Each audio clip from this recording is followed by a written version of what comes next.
Dice que ya está grabando. Ya está grabando, empecemos. Buenos días, profesora. Este es el video explicativo sobre nuestra infografía, la cual pues contiene los resultados y el análisis de resultados de el estudio de la reactividad de materiales de los grupos principales, de los metales, de los grupos principales y de transición. Esta práctica estuvo dividida en cuatro partes. La primera fue las reacciones de metales con agua fría y caliente. La segunda, las reacciones de metales con ácidos. La tercera fue perdón, las reacciones de soluciones con cationes metálicos con otros metales pues en sólido. Y ya pues mis compañeros van a hablar en específico de cada uno de los apartados y de los resultados que se observaron. Bueno, en primer lugar, vamos a empezar con las reacciones de agua fría y agua caliente con los metales. Em, las especies que se utilizaron en la práctica fueron calcio, magnesio, aluminio, zinc, hierro y cobre. Notar que estas especies estaban en forma sólida. Muchas de ellas estaban en láminas, como es el caso del cobre, el magnesio. El aluminio, pues, era una bola de papel de aluminio. Y las únicas muestras que, pues, eran en polvo eran el calcio y el hierro. Em, Notar que para empezar a hablar de la reactividad de estos metales, primero tenemos que explicar un poco acerca del potencial estándar de reducción. En la tabla se puede apreciar pues los valores de cada uno de las reacciones que se presentan generalmente, comúnmente, de formación de hidróxidos. Notar que entre menor sea el potencial estándar, mayor va a ser la tendencia al metal a oxidarse. En la práctica, el metal con mayor tendencia a oxidación es el calcio y el menor, pues, va a ser el cobre. Empezando con las reacciones, primero tenemos la reacción del magnesio en agua fría, donde el magnesio va a actuar como un metal altamente reductor y, bueno, va a reaccionar espontáneamente con el agua. Sin embargo, podemos ver que el magnesio reacciona lentamente a temperatura ambiente. Genera burbujas de hidrógeno muy diminutas que se reposan en la superficie de la tira de magnesio y no es como que se pueda apreciar un cambio físico mayor debido a la pasivación que se forma por el dihidróxido de magnesio. Continuando con el hierro tiene un potencial estándar de reducción mm, de,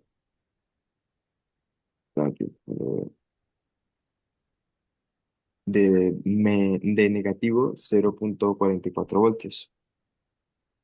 Es una reactividad aún menor y evidentemente en las reacciones con agua fría y agua caliente no se observó ningún cambio físico de color ni nada.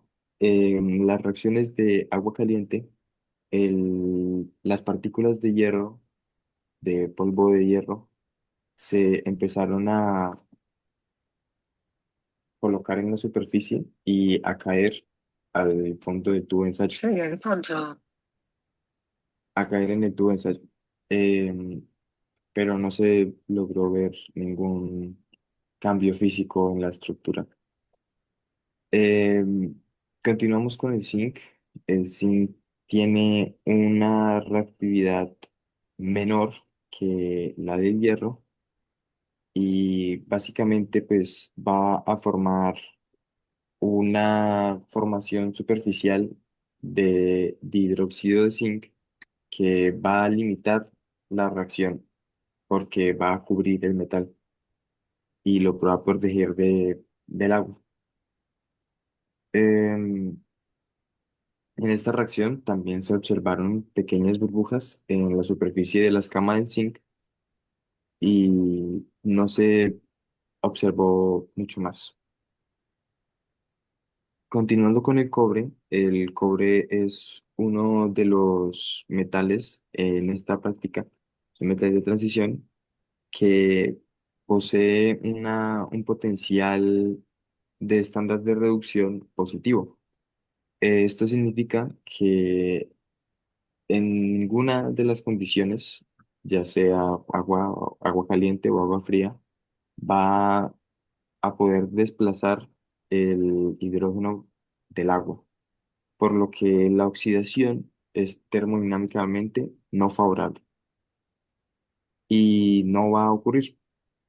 Como se observa en la tabla, no se observó ningún cambio significativo y no ocurrió nada. El calcio es uno de los metales de los grupos principales que posee una reactividad negativa mayor a todos los otros metales de esta práctica. Al reaccionarla con agua, no se observó ningún cambio físico notable, pues la pasivación que ocurre al formarse el dihidróxido de calcio, pues por así decirlo, protege la escama, perdón, protege las partículas de calcio y no permite que se continúe eh, reduciendo. Finalmente, el aluminio va a reaccionar con el agua formando dihidróxido de aluminio y bueno, es importante tener en cuenta que el aluminio es un metal termodinámicamente capaz de oxidarse en agua. Sin embargo, esto no va a ocurrir, pues la formación de trióxido de dialuminio no va a permitir que el agua pueda oxidar el metal.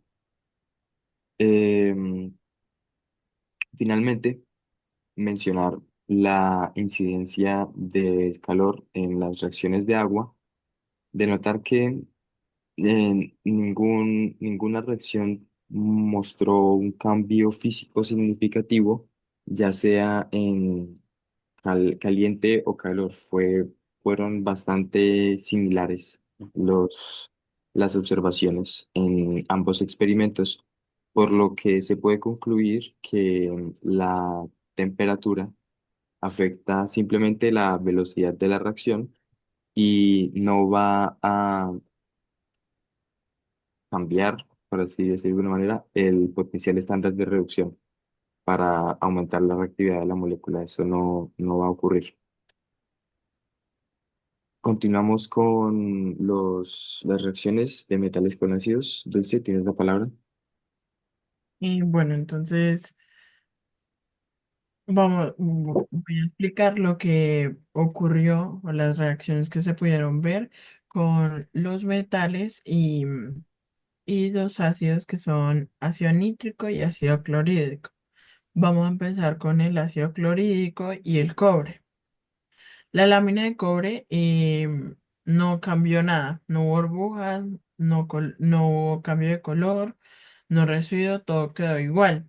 Esto se debe a que el potencial estándar de reducción es positivo, más 0,34 voltios, lo que significa que el cobre no tiene tendencia a perder electrones, por eso no puede desplazar al hidrógeno del ácido y la reacción no ocurre. Con el aluminio, Su potencial estándar es negativo, menos 1,676 voltios. Por lo tanto, debería reaccionar bien porque tiene facilidad de hacer electrones y liberar gas hidrógeno. Sin embargo, no vimos nada en la práctica ni cambio en la lámina. Esto lo podemos explicar porque el aluminio tiene una capa delgada de óxido de aluminio que lo protege el ácido y bloquea la reacción. Si esa capa se hubiera disuelto, hubiésemos visto la efervescencia. Con el zinc hubo una reacción clara. Su potencial es menos 0,76 voltios, lo que indica que se electrones al hidrógeno fácilmente. En la práctica pudimos observar una efervescencia visible, se liberaron burbujas y la lámina no cambió mucho porque el zinc se disolvió y ahí se vio la formación de la sal. Con el calcio y el ácido clorhídrico, este fue uno de los más reactivos. Tiene el potencial estándar de menos 0,87 voltios. Muy negativo, por eso tiene alta tendencia a oxidarse y liberar hidrógeno. Lo usamos en forma de polvo, pudimos notar que la solución se puso turbia o lechosa y se vio una efervescencia leve. Para el magnesio y el ácido clorhídrico, el magnesio también reaccionó bien. Su potencial de estándar es menos 2,37 voltios. Por eso cede electrones rápidamente. En la, en la práctica observamos efervescencia constante, pero la lámina de magnesio no tuvo un cambio muy visible. em, Porque ésta se disuelve de manera uniforme. En cuanto al hierro, su potencial de estándar es menos 0,44 voltios, así que puede ceder electrones, pero no tan rápido como el magnesio o el calcio. En la práctica evidenciamos una efervescencia moderada, la solución se volvió verde clara porque se formaron sales de hierro que son de color verdoso. Luego hicimos lo mismo usando ácido nítrico, que además de tener protones de iodo nitrato, que es un agente oxidante fuerte, entonces por eso ayuda a que las reacciones en los metales sean como más visibles. Con el cobre y el ácido nítrico no se, ah, con el cobre que no reaccionó con el ácido clorhídrico, sí reaccionó con el ácido nítrico. El nitrato obliga al cobre a hacer electrones, liberando dióxido de nitrógeno, que es un gas marrón con olor picante. En el laboratorio observamos el gas marrón y la solución quedó de color azul intenso por el ion de cobre 2. Con el zinc, el ácido nítrico también reaccionó. Su potencial estándar es negativo, menos 0,67 voltios, y el nitrato lo oxida fácilmente. En el laboratorio observamos efervescencia clara, se liberó gas y se formó nitrato de zinc, dejando la solución clara. En cuanto al magnesio con el ácido nítrico, el magnesio reaccionó de manera intensa. Em, Como tiene un potencial de estándar muy negativo, menos 2,37 voltios, el nitrato lo oxidó rápido, liberando un gas marrón que llenó el tubo de ensayo. La solución quedó transparente y se vio una efervescencia fuerte. El calcio también reaccionó bien porque su estándar de reducción es muy negativa. La reacción hizo que la solución se volviera turbia y generara gas, pero tuvo una efervescencia leve. El aluminio al igual que con el ácido clorhídrico, no reaccionó visiblemente debido a la capa de óxido que tiene el aluminio, que hace que se bloquee la reacción. Aunque lo mismo pasa, aunque el aluminio tiene un potencial estándar negativo, podría oxidarse. La barrera que tiene lo protege y no pudimos ver una reacción. Si se hubiera disuelto esa capa de óxido, lo ideal sería que se pudiera ver una efervescencia. Por último, con el hierro y el ácido nítrico no hubo reacción porque en esta reacción ocurre algo que se llama pasivación. El ion nitrato forma una capa de óxidos de hierro que bloquea el contacto con el ácido. Esto detiene la reacción, por eso en la práctica no fue posible evidenciar efervescencia ni algún cambio físico visible. Em, ya pasando a la que vendría a ser la tercera parte del laboratorio, la cual es, aquí, listo, la cual es la reacción de soluciones que contienen cationes metálicos con otros metales en estado sólido. Se puede observar el experimento pues, número 4. Se analizaron pues las reacciones redox de desplazamiento simple entre distintos metales sólidos y pues soluciones acuosas que contienen iones metálicos. Pues según la literatura, un metal más reductor, o sea, uno con un potencial estándar de reducción menor, puede desplazar a un ion metálico menos activo desde la solución. Pues el que lo desplazó, el metal, se oxida en este proceso y reduce el cation presente.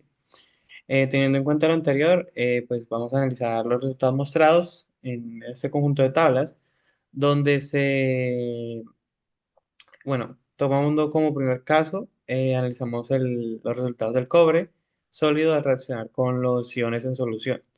El cobre pues no demostró la capacidad de reaccionar con ningún ion en solución. Esto es debido a que, como se observa en la imagen, en la tabla, en la tabla del inicio, el cobre metálico tiene un potencial de reducción estándar que es menos 0,34 voltios, el cual es pues mayor a cualquiera de los potenciales de reducción estándar de los cationes en solución. Por esa razón, el cobre no es capaz de desplazar al ion metálico en la solución y eso justifica las observaciones, o sea, que no hubo otras observaciones que hacer. En la tabla número 7 están los resultados que se vio con el zinc metálico, el cual tiene un valor de reducción estándar de menos 0,76 voltios. Por lo tanto, pues al depositar el zinc sólido sobre las soluciones que contienen los cationes de magnesio, aluminio y calcio, no hubo reacción alguna, ya que sus potenciales de reducción estándar son más negativos que el del zinc, lo que indica que el zinc pues, no es lo suficientemente reductor frente a estos iones. El zinc metálico sí debería de haber podido reaccionar con los iones de cobre 2 más y hierro 3 más, porque, pues, según siguiendo la lógica de los valores de reducción estándar, el zinc es un reductor más fuerte que ambos metales. La razón por la cual no se observó alguna clase de reacción es debido a que, aunque las reacciones son termodinámicamente posibles, pueden ser cinéticamente limitadas y más aún pues con los tiempos tan cortos de reacción que manejamos en la práctica, puede que no le dimos el suficiente tiempo como para que se lograran apreciar las reacciones. En la tabla número en la siguiente tabla, el magnesio que tiene, se pueden mostrar los potenciales de reducción del magnesio. El magnesio tiene, perdón, se muestran los resultados de las reacciones del magnesio. El magnesio tiene un potencial de reducción estándar de menos 237 voltios. Es un metal altamente reductor, lo que pues, nos debe indicar que todo metal con mayor potencial estándar de reducción debería ser desplazado por este, como es el caso del cobre 2 más, del anión cobre 2 más, del hierro 3 más y el zinc 2 más. En el caso de los primeros dos, sí se pudo observar la reacción de desplazamiento, más en el caso del zinc, no. Esto se puede ver, como se explicó anteriormente, alguna cuestión de que aunque es termodinámicamente favorable, cinéticamente no tanto, por lo que también tal vez no se le dio el tiempo suficiente para que reaccionara. El magnesio, pues no va a reaccionar con el aluminio ni con el calcio, con los cationes de estos, ya que tiene potenciales más negativos, por lo tanto no fueron reducidos por el magnesio, no reaccionaron. Eh, en el caso del hierro metálico, lo que se puede observar es que este no reaccionó ni con el zinc, ni con el magnesio, ni con el aluminio, ni con el calcio, lo cual concuerda con su menor poder reductor comparado con estos cationes. El resultado que no concuerda pues con eh, o sea, que no concuerda que el cobre no hubiera reaccionado con el cobre. Digo que el hierro no hubiera reaccionado con el cobre. El hierro pues es un reducto más fuerte, por lo tanto tiene mayor tendencia a hacer electrones. En esta reacción de desplazamiento simple, el hierro se oxida al hierro 2 y simultáneamente el ion cobre 2 se va a reducir a cobre metálico. Se debería haber observado un depósito sólido de color rojizo sobre la superficie de la lámina de cobre, que este proceso es también una reacción redox, donde se transfiere carga a través del intercambio de electrones entre el metal y el ion. En este caso no se observó esa reacción.